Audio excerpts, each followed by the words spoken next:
KVS NVS के exam pattern में इस बार हमको बहुत ही बड़ा चेंज देखने को मिला है। जैसा कि आप सब जानते हो कि ये पेपर इस बार 3 टियर्स में होने वाला है। यानी कि आपका टियर 1 का पेपर तो अभी जस्ट हाल ही में है, लेकिन उसके बाद आपके सामने मेन पेपर आने वाला है जो कि आपका टियर 2 है। ध्यान में रखो, टियर 1 जो पेपर है वो सिर्फ आपका क्वालिफाइंग नेचर का होने वाला है, लेकिन जो मेन सिलेक्शन होना है ना, जो मेन मेरिट बनेगी कि कौन स्टूडेंट सेलेक्ट हुए, वो आपके टियर 2 प्लस इंटरव्यू पर भी निर्भर करेगी। तो आज इस वीडियो में मैं सिंपली बात करने वाली हूँ एग्जाम पैटर्न आपका किस प्रकार का होना है, एंड उस एग्जाम पैटर्न को टारगेट करते हुए क्या स्ट्रैटेजी से आपको जस्ट अपनी टियर 2 की प्रिपरेशन करनी है ताकि आप इस पर्टिकुलर एग्जाम को क्वालिफाई ही कर पाओ। एंड आफ्टर दिस हम बात करेंगे कुछ बहुत ही इंपॉर्टेंट गिफ्ट्स के बारे में जो आज पूरी अडर 24/7 टीम ने आप लोगों के लिए प्लान किया है, बिकॉज ऑफ कोर्स क्रिसमस का टाइम है, न्यू ईयर का टाइम है। चलो, तो एक बार एग्जाम पैटर्न के बारे में बात कर लेते हैं। तो आपका जो पेपर होने वाला है, बहुत सारे स्टूडेंट्स कंफ्यूज्ड हैं, तो मैं क्लियर कर दूं कि ये टियर 2 का पेपर आपका सिर्फ मेंस का नहीं है, सिर्फ डिस्क्रिप्टिव नहीं है। इसमें आपके एमसीक्यू टाइप के भी क्वेश्चन आएंगे और इसमें आपके लिखित क्वेश्चंस भी आएंगे। तो सबसे पहले ऑब्जेक्टिव का मतलब होता है आपके एमसीक्यू टाइप के क्वेश्चन। तो एमसीक्यूज आपके 60 क्वेश्चन आने वाले हैं, ठीक है, 60 क्वेश्चन आएंगे। एक क्वेश्चन आपका 1 नंबर का होगा, तो आपके टोटल बन गए 60 नंबर। यहाँ पे इसमें ध्यान में रखो कि आपकी 1/4 नेगेटिव मार्किंग भी है, मतलब अगर आपने एक सही उत्तर दिया तो 1 नंबर आपके हो गए, लेकिन अगर आपने एक गलत उत्तर दे दिया तो 0.25 नंबर आपके डिडक्ट हो गए। तो नेगेटिव मार्किंग इस पेपर में है। अब आ जाओ सब्जेक्टिव पेपर में। सब्जेक्टिव पेपर में कोई नेगेटिव मार्किंग नहीं है, मतलब इसका पार्ट 2 में, क्योंकि आपको लंबे आंसर्स लिखने हैं, तो इसमें एज सच कोई भी नेगेटिव मार्किंग का रोल ही नहीं हो सकता।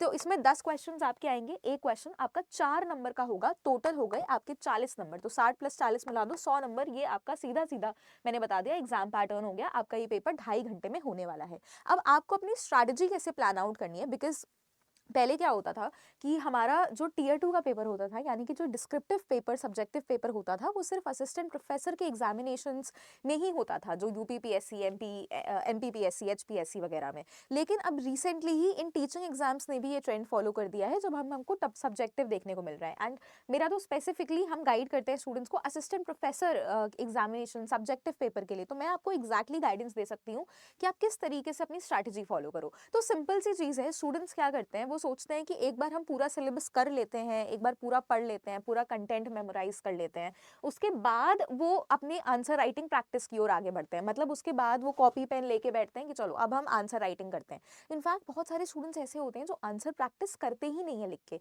तो सिंपल सी चीज़ है, देखो सिंपल सा हैक है इस एग्जाम को क्वालिफाई करने का, सिर्फ एक हैक है।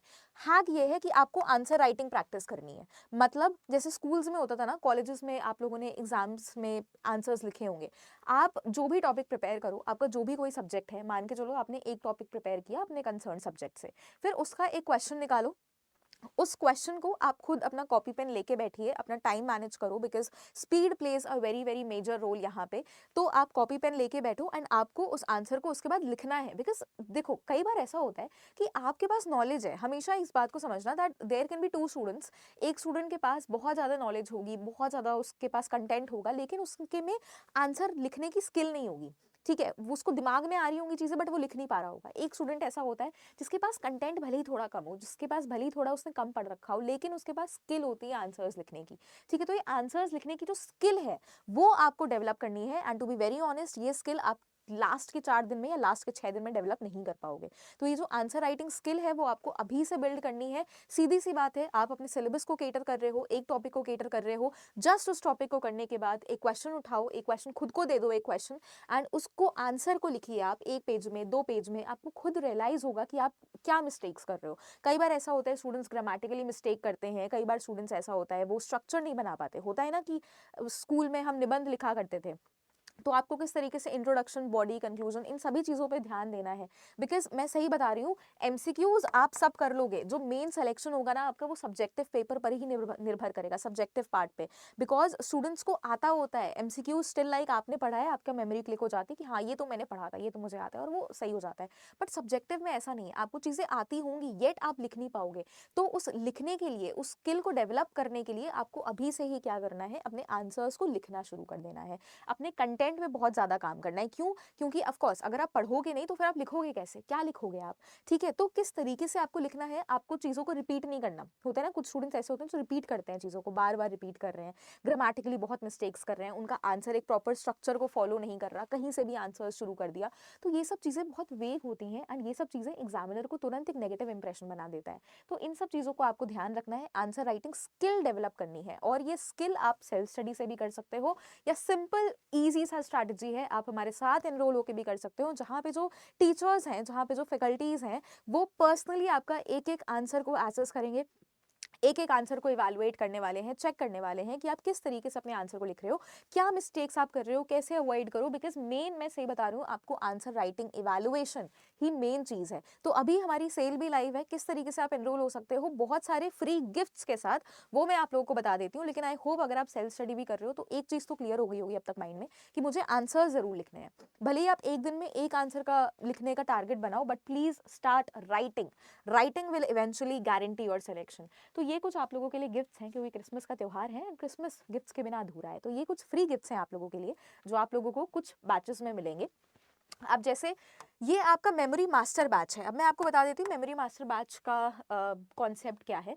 ऐसा होता है ना कुछ सब्जेक्ट्स ऐसे हैं जैसे हमारे हिस्ट्री हो गया, ये पॉलिटिकल साइंस हो गया, ज्योग्राफी हो गया, तो उसमें रटने की बहुत चीज़ें हैं, बहुत सारी मग अप करने की चीज़ें हैं, है ना, कि डेट्स हैं, ईयर्स हैं, राइटर्स हैं, नाम हैं बहुत सारे, तो आप कैसे याद करो। तो ये मेमोरी मास्टर बैच स्पेसिफिकली हमने डिज़ाइन किया है ऐसे स्टूडेंट्स के लिए जो इन सारे सब्जेक्ट्स को केटर करते हैं। आप कैसे इन सभी चीज़ों को बहुत ही बेहतरीन तरीके से जो है आगे बढ़ा सकते हो, इसमें एक्सेल कर सकते हो, ठीक है, थ्रू बहुत ही क्रिस्प ट्रिक्स एंड टिप्स। अब आपको जी के जीएस इंग्लिश वीडियो कोर्स है, ये ऑफ कोर्स आपका मेन चीज़ होती है किसी भी एग्जामिनेशन में। आपको सीटेड पेपर 2 की NCERT filter series Sunny sir की ई बुक फ्री मिलने वाली है और प्रशांत सर का स्टैटिक जीके सब टीचिंग एग्जाम्स में इंपॉर्टेंट होता है, ये सब आपके लिए फ्री ऑफ कॉस्ट है, ठीक है, क्रिसमस है तो फ्री ऑफ कॉस्ट है। अब ये आपको मिल किन चीज़ों के साथ रहा है, बैचेस के साथ मिल रहा है जिनमें आपको 80, अभी मैं आपको बैचेस दिखा देती हूँ कौन से बैचेस में वैलिड है। 80% ऑफ है, 3x वैलिडिटी है, अभी तक का आई थिंक साल का सबसे बड़ा डिस्काउंट हमारा ये ऑन हुआ है, जिसमें आपको YT20 सिर्फ कूपन कोड लगाना है, 100% अश्योर्ड गिफ्ट आपको मिलने ही वाला है। एंड ध्यान में रखो ये जो हमारे प्राइसेस हैं वो जस्ट आफ्टर द सेल, यानी कि जस्ट आफ्टर 25 दिसंबर, क्रिसमस के जस्ट बाद ये जो सेल है, जो प्राइसेस हैं वो बहुत ज़्यादा हाइक पे आ जाने वाले हैं, ठीक है। तो आपका टीचिंग एग्जाम्स का महापैक है, ये सभी बैचेस में आपके पास ऑफ है। एक बारी मैं दिखा देती हूँ किस तरीके से आप एनरोल हो सकते हो हमारे साथ। तो आपको गूगल पे आना है, come2adda247.com, फर्स्ट वेबसाइट पे आप आओगे, ऑल कोर्सेज में आके टीचिंग में आपको बहुत सारे पैक्स दिख रहे होंगे। अब I will suggest you to go for the महापैक। यहाँ पे आपको 4 बैचेस दिखेंगे, सीटेट का पूरा एक फुल ऑन डोज है आपके पास, बीपीएससी का पूरा फुल ऑन डोज है, बिहार शिक्षक का सेंट्रल एग्जाम का है। अब जितने भी स्टूडेंट्स यहाँ पे सिर्फ केवीएस एनवीएस के लिए प्रिपरेशन कर रहे हो या ईएमआरएस के लिए भी साथ में कर रहे हो, मतलब केंद्रीय लेवल के एग्जाम्स के लिए कर रहे हो, सो गो फॉर हमारा सेंट्रल टीचिंग का महापैक। लेकिन अगर आपको लग रहा है कि मैं DSSB के लिए भी कर रहा हूँ, बीपीएससी के लिए भी कर रहा हूँ, सीटेट के लिए भी कर रहा हूँ, यूपीएलटी जीआईसी के लिए भी कर रहा हूँ, तो फिर हमारा जो टीचिंग का महापैक है वो सबसे बेस्ट ऑप्शन है आप लोगों के लिए, जो आप लोग अवेल कर सकते हो। तो अभी इसमें 78% ऑफ है, 3x वैलिडिटी चल रही है, आप को सिर्फ कोड यूज़ करना है मैक्सिमम डिस्काउंट के लिए YT20। जैसे ही आप यूज़ करोगे आप देख सकते हो कि आपका ये बैच जो है वो 12 महीने तक, 1 साल तक वैलिड हो जाएगा। एंड 1 साल का मतलब है नेक्स्ट दिसंबर 2026 तक। एंड आप इमेजिन कर सकते हो कि उस समय तक हमारे सभी एग्जामिनेशंस निपट चुके होंगे, केवीएस एनवीएस ईएमआरएस जितने भी मेजर एग्जाम्स हैं, बीपीएस सीटीआरई 4.0 सबका सब हो जाएगा। ऑल्सो वेरी इंपॉर्टेंट दैट ये जो बैच है, स्टूडेंट्स को कन्फ्यूजन आता है, इसमें सिर्फ टियर 2 तक ही प्रिपरेशन नहीं है, इसमें टियर 3 यानी कि इंटरव्यू लेवल तक की आपकी प्रिपरेशन जो है वो करवाई जाती है कि आपको इंटरव्यू में किस तरीके से एक्सेल करना है, ठीक है। तो ये आपका बैच फाइनली YT20 लगा के 2000 रुपये में पड़ जाएगा, जिसमें आपको पूरा फुल ऑन डोज मिल रहा है, मतलब इतने सारे एग्जामिनेशंस, 35 से ऊपर एग्जामिनेशंस, आपका खुद का subject, general paper, recorded classes, live classes, PDFs, mock test, बहुत सारी चीज़ें आपको इसमें मिल रही हैं, फ्री गिफ्ट्स भी हैं, ई बुक्स भी हैं, मेमोरी मास्टर बैच भी है।